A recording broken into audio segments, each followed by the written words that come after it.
Hello friends, welcome to our channel.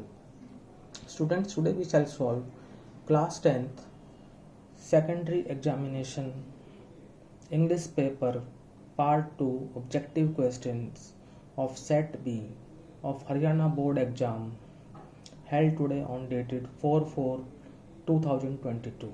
तो students आइए solve करते हैं क्लास 10 का इंग्लिश का part 2 objective question set B. तो सबसे पहले स्टूडेंट्स यहाँ पर है आपका सेक्शन ए अनसीन पैसेज, और ये अनसीन कॉम्प्रिहेंशन जो है ये आपके 10 मार्क्स के हैं। इसमें आपको 2 पैसेज मिलेंगे और दोनों ही आपको करने होंगे, 5 मार्क्स के हैं। तो students section A unseen comprehension A, read the passages given below and answer the questions by choosing the most appropriate answer from the given options that follow, attempt both passages. तो students ये national anthem के ऊपर है, patriotism के ऊपर है, patriotic songs के बारे में है ये पैसेज। तो ये पैसेज जो है आप स्वयं पढ़ लेना। इसमें भी नेशनल एंथम जो है कब अडॉप्ट किया गया था, किसने इसको संग किया था, तो इसी तरह से पैट्रियोटिक सॉन्ग वंदे मातरम के बारे में है। तो passage you can read on your own. I am just solving the questions related to this passage. Okay? Questions. Question 1. What is national anthem? Option A. The patriotic song sung or played as a mark of honor for the country. National anthem is the patriotic song sung or played as a mark of honor for the country. A option is correct. Now second one. Who wrote national anthem? Correct answer is option C, Rabindranath Tagore.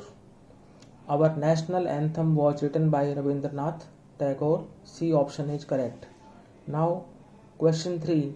When was the national anthem of India adopted?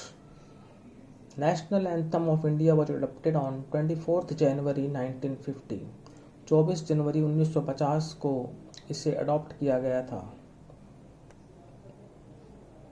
तो correct answer यहाँ पर हो जाएगा 24 जनवरी 1950। On 24 January 1950 it was adopted as the national anthem of India. तो हमारा राष्ट्रीय गान पता ही है आपको, जन गण मन। तो 24 जनवरी 1950 को जो है इसे अडॉप्ट किया गया था। Now question 4. Who wrote the patriotic song Vande Mataram? Bankim Chandra Chatterjee wrote the patriotic song Vande Mataram. Option C is correct. Now question 5th. Where was our national anthem sung for the first time? Our national anthem was sung in Kolkata for the first time. B option is correct. Now there is another passage in B, and that passage related to dry fruits. How dry fruits are useful for our health. We will talk about almond and walnut mainly, and also other dry fruits. Now we will solve questions related to the passage B. Now question 6. What are the uses of dry fruits to cure various diseases? A. Cure various diseases of brain. B. Cure various diseases of muscles. C. Cure various diseases of tissues. D. All of the above. Correct answer is D, all of the above. Now moving on to question number 7. What should brain workers normally use according to Dr. Johnson? Doctor Johnson के अनुसार brain workers को normally क्या use करना चाहिए? A. Almonds and figs. B. Grapes and dates. C. Apples and oranges. D. All of the above. The correct answer is D, all of the above. Now question number 9. Question number 8. Which dry fruits are useful to cure brain weakness? कौन से dry fruits जो हैं वो useful होते हैं brain weakness को cure करने के लिए, उसका इलाज करने के लिए? A. Almond. B. Walnut. C. Both A and B. D. None of the above. Correct answer is option C, both A and B. Now 9th one. Why should brain workers take fruits rich in phosphoric element? A. They remove brain weakness. B. They nourish the vital tissues of the body. C. They keep the mind full of enthusiasm. D. All of the above. Correct answer is option D. All of the above. Now 10th one. Which one is not a property of almond? A. It preserves the vitality of the brain. B. It strengthens the muscles. C. It strengthens our respiratory system. D. All of the above. तो students A और B तो जो है almond की property है, और C जो है it strengthens our respiratory system. This is not a property of almond. Hence our answer is option C. Now section B grammar. B. Attempt any 15 sentences by choosing the most appropriate answer from the given options. Grammar is of 15 marks. Now A. Use the correct form of the verb given in the brackets. 11th one. He does for a walk every day. यहाँ पर every day आ गया, present indefinite tense use होगा, और ही के साथ जो है verb की फर्स्ट फॉर्म प्लस SEIS लगता है तो हो जाएगा goes. B option goes correct है. He goes for a walk every day. Now 12th one. He dash a coat today as it is very cold. उसने आज जो है कोट पहन रखा है क्योंकि बहुत ठंड है. तो he is wearing a coat today. आज उसने वह कोट पहने हुए है क्योंकि बहुत ठंड है. प्रेजेंट कंटिन्यूअस टेंस यूज होगा तो इज वेयरिंग हो जाएगा. इज MR प्लस वर्ब की first form plus ING. C option correct. Now 13th one. She dash bracket में not visit us last year. पिछले हफ्ते उसने हमें विजिट नहीं किया. तो लास्ट ईयर आते ही वर्ब की सेकंड फॉर्म लगती है तो नेगेटिव है तो did not plus first form हो जाएगा, यानी पास्ट इंडेफिनिट टेंस यूज होगा. तो C option did not visit correct है. Now B. Change the narration. The teacher said the Ganga rises from the Himalayas. Universal truth है तो हम क्या करेंगे, रिपोर्टिंग वर्ब रिपोर्टेड स्पीच को दैट से ज्वाइन कर देंगे, बाकी एज इट इज रहेगा. The teacher said that the Ganga rises from the Himalayas. The teacher said that the Ganga rises from the Himalayas. B option यहाँ पर आपका करेक्ट आंसर है. अब बढ़ते हैं क्वेश्चन नंबर 15 की तरफ. He said to me have you taken your lunch. तो सेड टू को आस्क में चेंज करेंगे. हैव से स्टार्ट हो रहा है, इंटरोगेटिव सेंटेंस है तो हैव हेल्पिंग वर्ब है. तो फिर हम क्या करेंगे, रिपोर्टिंग वर्ब रिपोर्टेड स्पीच को जो है इफ से जोड़ेंगे, और हैव टेकन जो है प्रेजेंट परफेक्ट है वो पास्ट परफेक्ट में चेंज हो जाएगा तो हैड टेकन हो जाएगा. तो students he asked me if I had taken my lunch. He asked me if I had taken my lunch. C option correct है. Now question 16. She said to him why did you keep me waiting. ये भी interrogative sentence है. Said to past में change कर देंगे. Reporting verb reported speech को question word why से join करेंगे.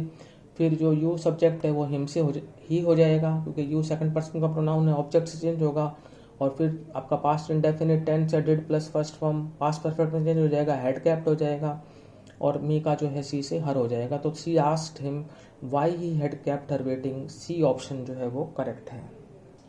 Now C fill in the blanks with appropriate articles wherever necessary. 17th. He is the best teacher I have known. Best जो है superlative degree है तो उससे पहले article the लगता है. सी ऑप्शन द करेक्ट है. 18th. Dash elephant is a big animal. तो an elephant is a big animal. B option correct है. 19th. Mohan is a loyal servant. Mohan एक वफादार नौकर है. ए आएगा. Mohan is a loyal servant. Now D fill in the blanks with suitable modals. Question 20. Dash God bless her with a son. तो exclamatory sentence है, में आएगा. भगवान से जो है विश या प्रेयर हो तो में आता है और एक्सक्लेमेटरी साइन हो तो सी में आपका करेक्ट आंसर है. May God bless her with a son. Work hard lest you dash fail. Should आएगा. लेस्ट के बाद हमेशा मॉडल शुड का प्रयोग होता है. मेहनत करो अन्यथा तुम फेल हो जाओगे. तो बी शुड करेक्ट है. अगला 22वां 22nd. रन फास्ट और you will miss the train. तेज भागो अन्यथा तुम्हारी गाड़ी छूट जाएगी. विल आएगा modal. Now C put the verbs in brackets in the correct form gerund oblique infinitive. We go to school dash study. Purpose क्या है स्कूल जाने का, पढ़ाई करना. तो टू स्टडी हो जाएगा. We go to school to study. B option correct है. फिर 24th. We should dash our teachers. Modal auxiliary है, उसके बाद वेरी इन्फिनिटिव यूज होगा तो रिस्पेक्ट आएगा। We should respect our teachers, A option correct. Now question 25, dash is bad for health. तो gerund का प्रयोग करेंगे, smoking is bad for health. Gerund में वर्ब की फर्स्ट फॉर्म लगा ing होता है तो बी आएगा, smoking is bad for health. Now F, punctuate the following sentences. Ram says that mister Shyamlal teaches him Hindi. तो इसको अगर हम पंक्चुएट करेंगे तो करेक्ट बनेगा हमारा option B, Ram says that mister Shyamlal teaches him Hindi. B option is correct. 27, he says I am ill. इसको punctuate करेंगे तो करेक्ट ऑप्शन बनेगा आपका option A, he says I am ill. 27th question, he says I am ill. इसको punctuate करेंगे तो option बनेगा correct A, he says comma inverted comma start I am ill inverted comma is closed full stop. Now 28, please bring 3 cups of tea. तो इसको punctuate करेंगे, correct option बनेगा option C, please bring 3 cups of tea. तो 26 का B, 27 का ए और 28 का सी। अब आपका जो है सेक्शन सी है, a prose text first flight. First flight की जो बुक है आपकी, उसमें से ये प्रोज टेक्स्ट है। आपको 3 पैसेजेस मिलेंगे इसमें से और आपको 2 करने होंगे। You can do any 2 out of the given 3 passages. C, read the passages given below and answer the questions by choosing the most appropriate answer from the given options that follow. Do any 2 passages.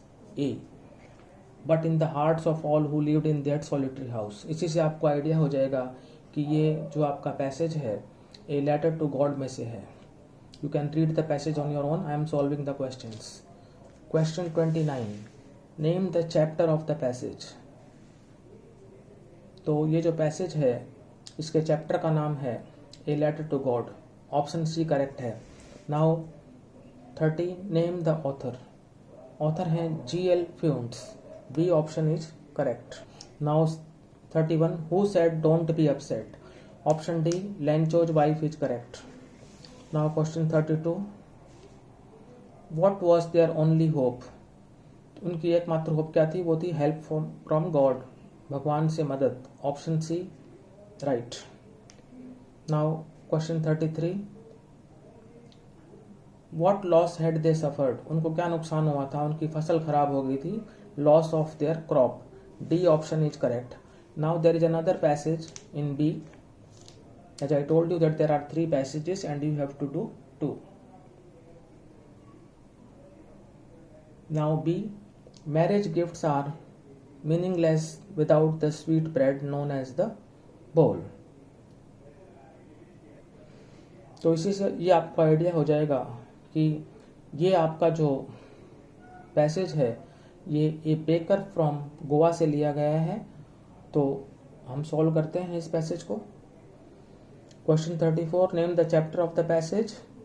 Correct answer option C, a baker from Goa. Now 35th, name the author. Author है Lucio Rodriguez. इस chapter के a baker from Goa के author हैं Lucio Rodrigues. Option A correct है। Now question 36, when does a party और a feast lose its charm. कोई भी party या फीस्ट जो अपना आकर्षण कब खो देती है, वो without bread. Option C correct है।